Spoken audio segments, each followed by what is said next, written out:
what evil lurks in the hearts of men. The shadow knows.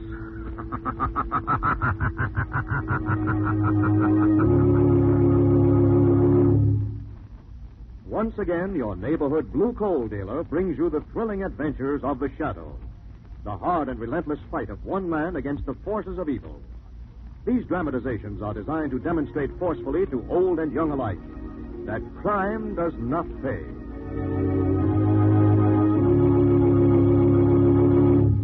Friends, there has been no interruption in the mining of blue coal. Every working day, the blue coal mines are producing at full capacity. Yes, householders can fill their bins with blue coal this spring and be sure of the same steady, healthful warmth next winter they have enjoyed this year. Because of the shortage of other fuels, the demand for hard coal has greatly increased. And for your safety and comfort next winter, we want to make this suggestion. Place your order this spring, the sooner the better, for the coal you will need next winter. Don't take a chance. Call the nearest blue coal dealer tomorrow and ask him to schedule your spring delivery of blue coal, America's finest hard coal.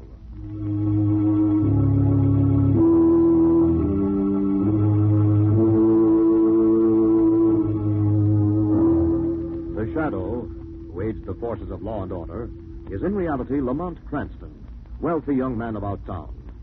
Years ago in the Orient, Cranston learned a strange and mysterious secret: the hypnotic power to cloud men's minds so they cannot see him. Cranston's friend and companion, the lovely Margot Lane, is the only person who knows to whom the voice of the invisible Shadow belongs. Today's drama, Death and the Easter Bonnet.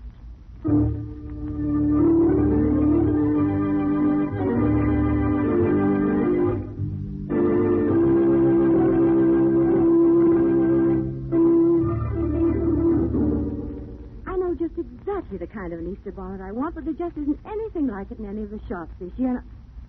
Lamont, you're not listening. Yes, I am, Margot. You're talking about hats. Well, I don't know how you know that. You're not paying the slightest attention. Pay attention to know that. What'd you say? Nothing. They try to palm off any old thing on you in the stores, but the one I buy must be beige, have a white bird wing, and 2 red cherries. No chopped nuts? Lamont, you're impossible. Can't you see how lovely it would be?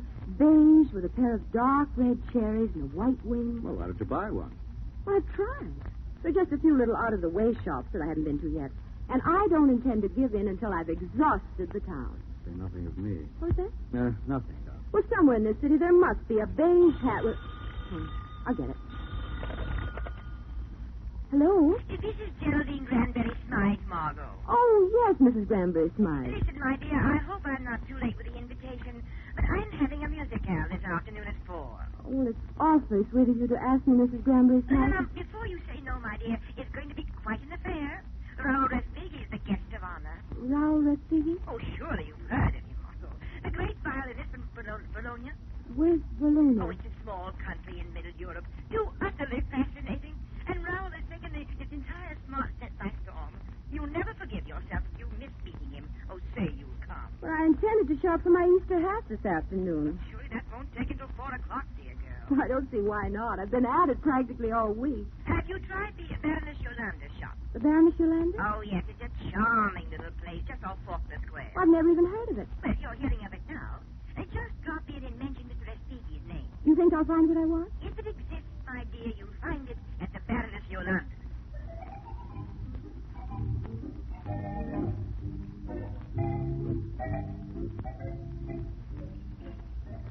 This is it, Lamont. The Baroness Yolanda shops at London, New York, and Southampton. I suppose you pay once for each shop. Well, you could hardly expect a woman like Mrs. Granberry Smythe to recommend a bargain basement.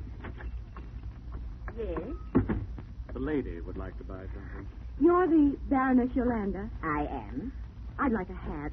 Something special for Easter. Oh, ah, oui, mademoiselle. This perhaps pastel green with the sprig of the lilies of the valley. Very charming, don't you think? Yes, I do, but it isn't what I want. But perhaps mademoiselle has something definite in mind? I'll say, mademoiselle.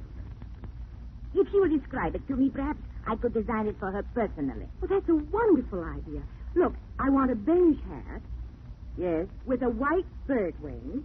White bird wing. And a pair of deep red cherries. Doesn't that sound divine? Yes. Who sent you here? I was told to mention Mr. Speaky's name. I see. So do you think you could? Could what, mademoiselle? Design it for me. I do not have to design it, mademoiselle. That hat is here, ready and waiting. What? Here, monsieur. Mademoiselle. Lamont, look. It's almost exactly what I ordered. Naturally, mademoiselle. How much is it? $75. $75. For that kind of money, darling, you could buy a cherry orchard with a dove palm thrown in. I am sorry, monsieur, but that is the price. Come on, Margaret. No, Lamont. What? It's just what I've been looking for. $75? I know it's expensive, but I've been saving up for this all winter. Besides, I always say it pays to buy nice things. You come out ahead in the long run. Mademoiselle will take the hat? Yes.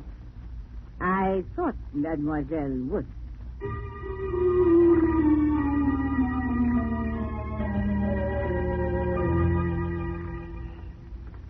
You don't think that was a little on the extravagant side, Margaret? Just wait till you see how other women stare.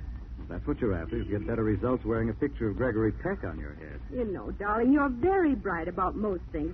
But when it comes to women's hats, you suddenly go blank. I'm sorry. Nothing more to say. I beg your pardon. What's that? I said I beg your pardon, but I couldn't help noticing your hat. You see? It's the most charming thing I've ever looked at. Do you mind if I ask you where you got it? Not at all. I just bought it at the Baroness Yolanda's, right across the square. I see. I hope you forgive my intruding. Don't mention it. She has some very lovely things. Drop in and look them over. Thanks, I intend to. Take your life savings with you. Lamont. Yes? I want a hat. Oh, oui. Perhaps you would I like know a- what I'd like. I'd like a beige hat with 2 red cherries and a white bird's wing. What? I wasn't told I had to repeat it. Who sent you here? Red Speaky. Where's the hat? I... Where is it? Why, I'll tell you where it is. You sold it. You sold it to that girl who just walked out of here. It's quite ridiculous, you know, Sherry. She asked for it. She knew everything. Even Red Speaky's name, mind you. Who is she? But that I don't know, Sherry. Who's she working for? That I don't know Oh, either. this really is incredible. Eh bien, I have made mistakes, my Sherry. Obviously, the deal is off, and our friend doesn't have to settle with me. Our friend won't get a chance to settle with you. What do you mean?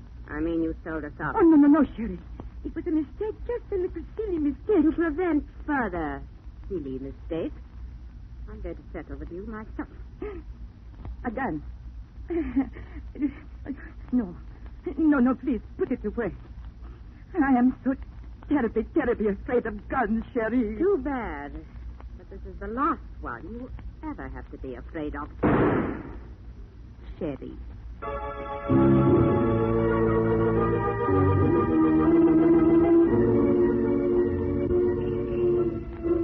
Cab!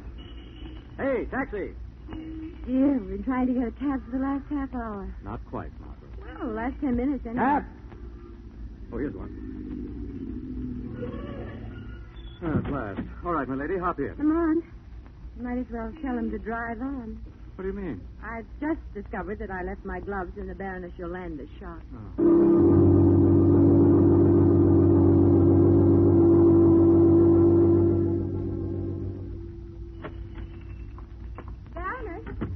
Baroness? Doesn't seem to be here. She doesn't seem to be here, Margaret, but she is. Where? The floor at the end of the counter. Mark. She's What's the matter with her?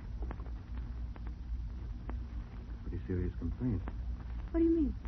She's dead. But she was alive just a few minutes ago. That was a few minutes ago. I'm going to call the police. There's probably a phone behind those curtains in the back. I'll take a look. What in the world happened here? Speculate about that later. Meanwhile... Margaret, What? remember that girl in the street who asked you where you got your hat? Yes? Lying on the floor behind these curtains, unconscious. You're all right. You just fainted. That hat. I remember your Now, hat. just relax. You're safe now. What happened here? Happened. The Baroness. She's dead. Yes, I remember now. Easy. He was carrying me some hats when he walked in. He? Who? His name was Gibson. At least that's what she called him. Maxime Gessler. Yes? Yes. There was an argument. About what? I don't know. They were speaking a foreign language. Then all of a sudden, he pulled a gun and shot her. Where did he go? That's all I remember. Did she seem surprised when he walked in? No, I think he must have been an old customer. Good. Margot. Yes? Take that credit ledger off the desk there and look for the name Gessler. Just a second.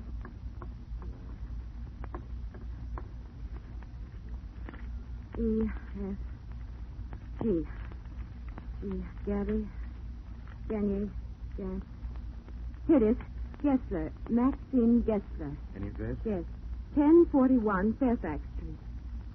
Are you strong enough for the trip to Fairfax Street? Yes, I think. Lamont, I thought you were going to call the police. I am. After I've interviewed Mr. Maxim Gessler.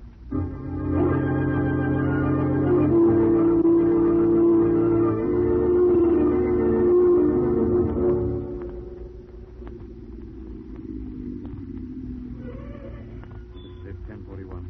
And as bleak a piece of architecture as you're likely to see. Oh, why? You hold on the cab, Margot. You mean I'm to stay down here? In the event of trouble, it'll be tougher to have you both with me. This young lady has to go along to identify Mr. Maxim Gessler. Right place. Look, on the bell there. Maxim Gessler, apartment 2C. All right, come on now, as quietly as you can. Have you got a gun? No. What don't you think you should have? In a spot like this, the element of surprise is worth more than heavy artillery. There we are, 2C. You step to one side in case there's any trouble. What trouble? There won't be any trouble if you keep your hands in the air. Yes, just so.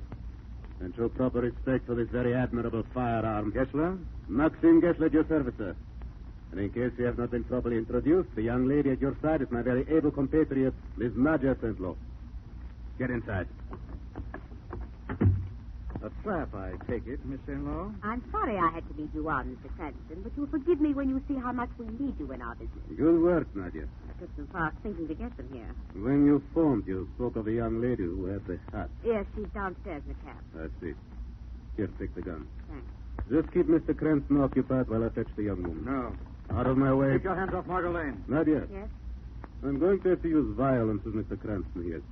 If he tries to defend himself in any way, shoot to kill. Understand? Yes, Maxine. You have made this necessary. Sir!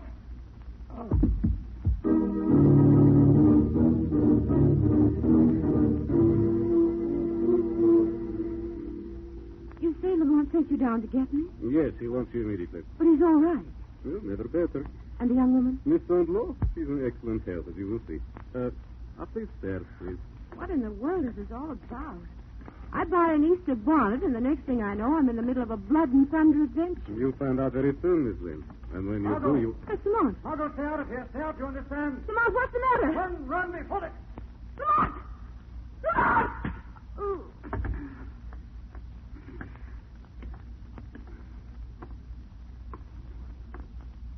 Open the door, Nadia. I had to stop him, Maxine. I understand. I had to pacify Miss Lane. Getting quite excited. What did you use? Blackjack. I trust I did not damage her lovely Easter bonnet.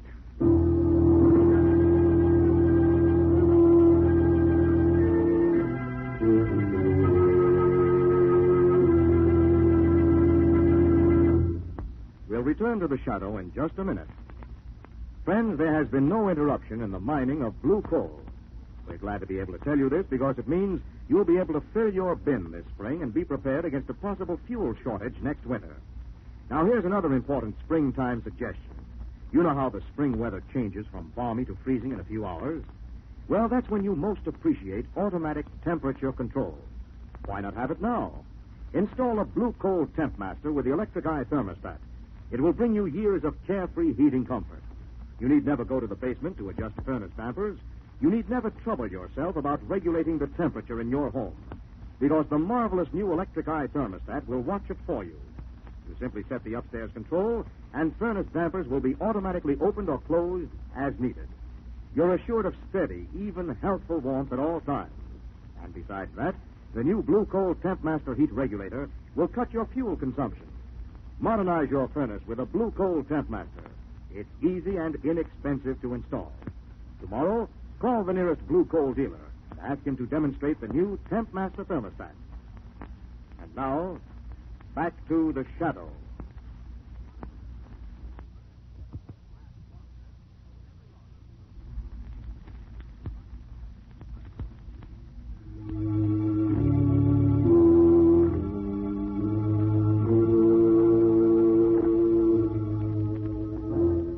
When Margot came to, she discovered that she and Lamont had been dragged into a back room of Gessler's flat. In motionless silence, they both listened, as in the next room, Gessler and the girl Nadja examined her Easter bonnet. Well, have you found it? Not yet, but... Oh, wait a minute. Seems to be something thrown in under the bed. Here, give it to me. Yeah. Now we just rip out the stitches. And there we are. Is that it?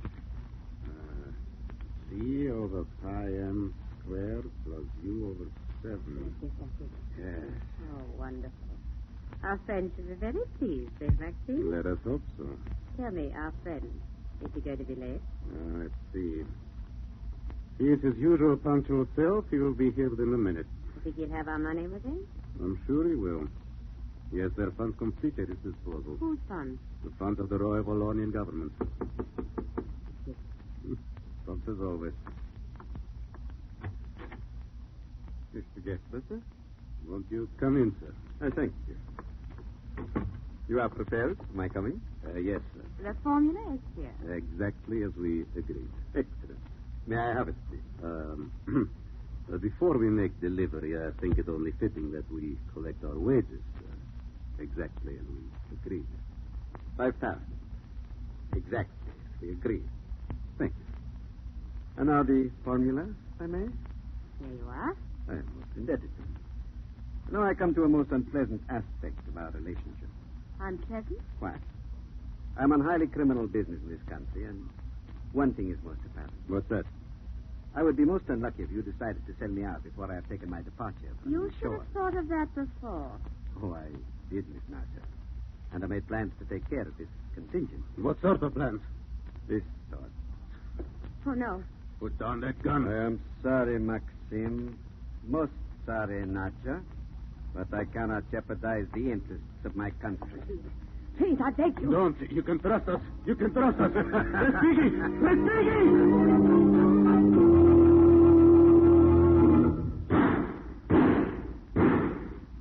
Lamont! Easy, darling. Shot. What's happened out there? I've got all too clear a picture. Stand back. Why? I'm going to smash this door. Help!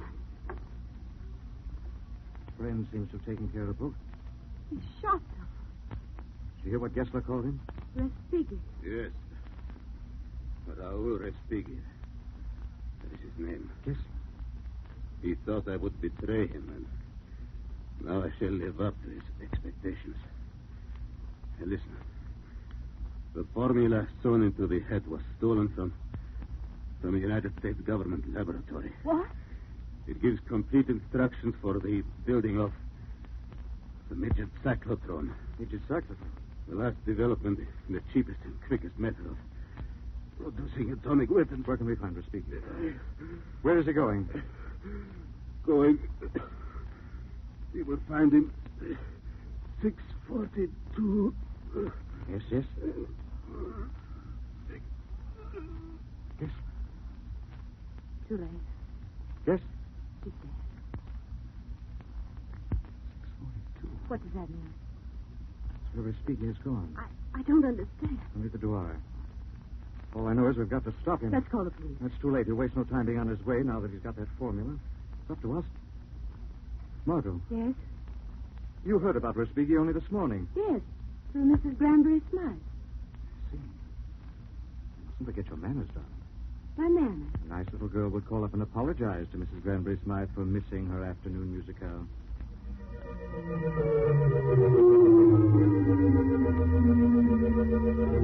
Yes, Margot, dear girl. I'm afraid I won't be able to get to your musicale this afternoon. Well, that's quite all right, dear. In fact, it's just as well. What do you mean? It's all over. Mr. Respighi had to leave on urgent business. When? Oh, about 20 minutes ago. He left here about 20 minutes ago. Yes, Cordelia. Mrs. Granbury Smythe, what does Respighi look like? Why? Why do you ask? Oh, well, I saw someone on the street today, and I just had the idea it might be he. Oh, gold-rimmed glasses. Yes. Short black beard. Yes? Tall, carrying a violin case. Yes. Then you saw him, darling. Thanks. I suppose you have no idea where he's going. Who said I didn't? I know exactly where he's going. You do? I heard him phoning the Central Railway Station for my living room. Yes. He reserved a ticket on the Golden Express for San Francisco. San Francisco? Yes. It leaves at 6:42.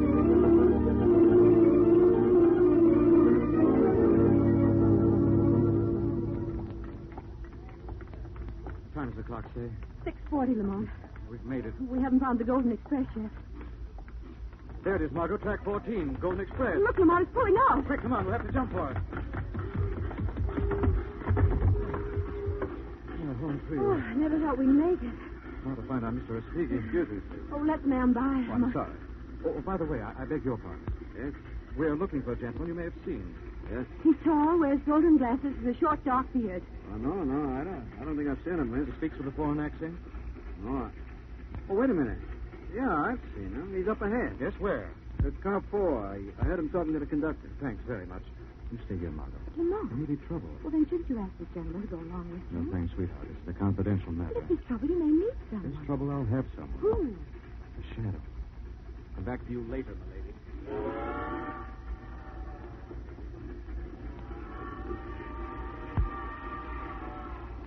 What's up, man? It's a very serious matter. Who's this guy looking for? His name is Respighi. Raoul Respighi. Raul Respighi. Well, why don't you say so? What do you mean? The guy in car 4 isn't Raul Respighi. I've seen pictures of him. And Lamont's off in a wild goose chase. Respighi's a concert violinist, isn't he? Yes. There's a violin case here on the platform. Where? Yeah, right here. See? Oh, There's a tab on it. what does it say? Well, Mr. R, compartment 3. Mr. R. Respighi. Where is compartment 3? Next car. You want to have a look? Will you go along with me? It's right, isn't it? Right.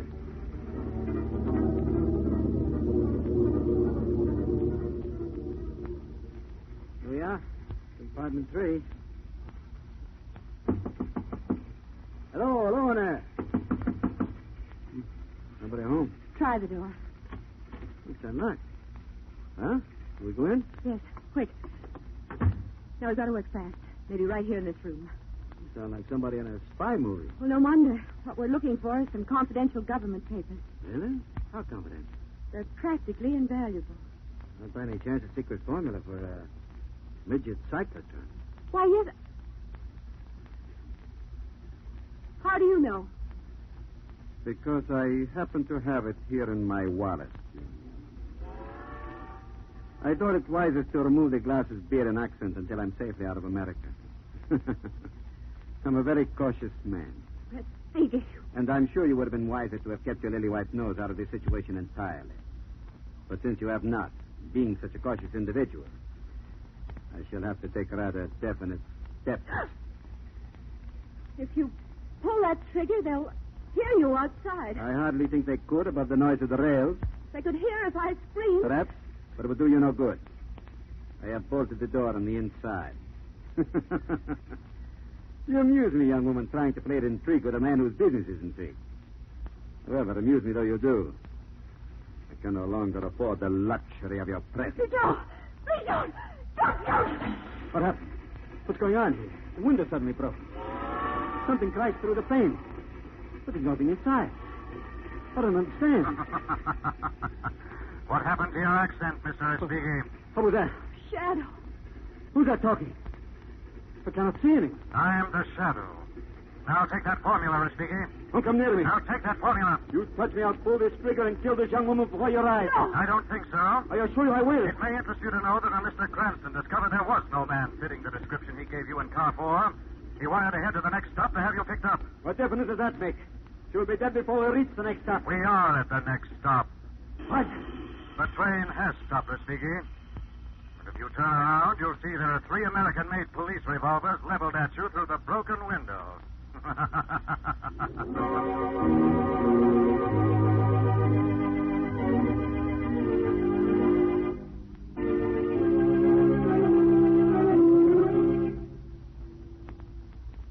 Seems like it all happened 20 years ago, doesn't it, Lamont? It's been less than a week.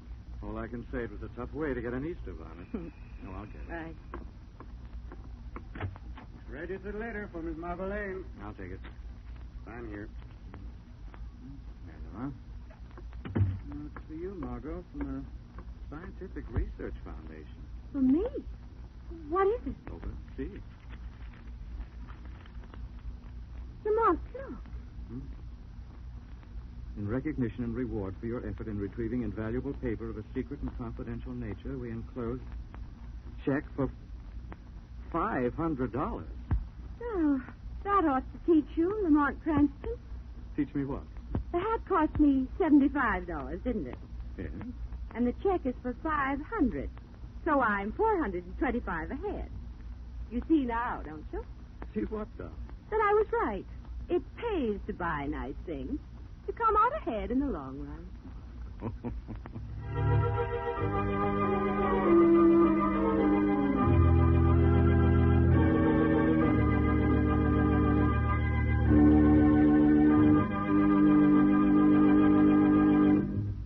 And now let me present Blue Coal's distinguished heating authority, John Barclay.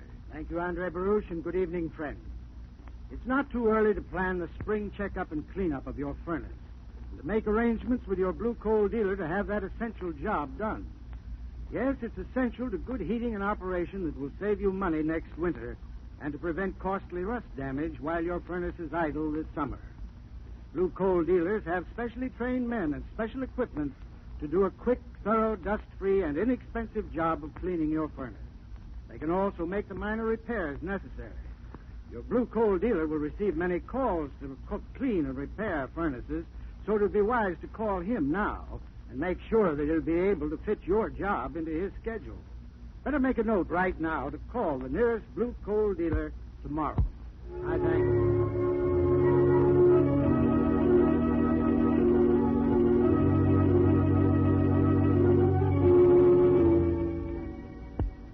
This story is copyrighted by Street and Smith Publications, Incorporated. The characters, names, places, and plot are fictitious.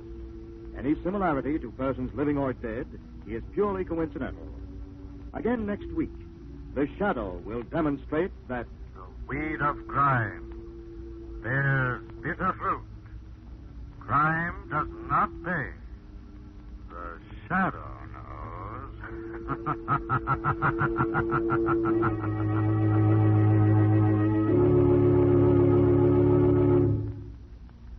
next week, same time, same station, your friendly blue coal dealer brings you another strange and thrilling adventure in The Shadow's daring battle against the forces of evil. The Shadow is presented by the D&W Coal Company, distributors of blue coal. Lamont Cranston is played by Brett Morrison. Margot by Grace Matthews. Your announcer is Andre Baruch. Remember, it's blue coal for finest heating service. It's blue coal for finest modern equipment. It's blue coal for the best home heat money can buy.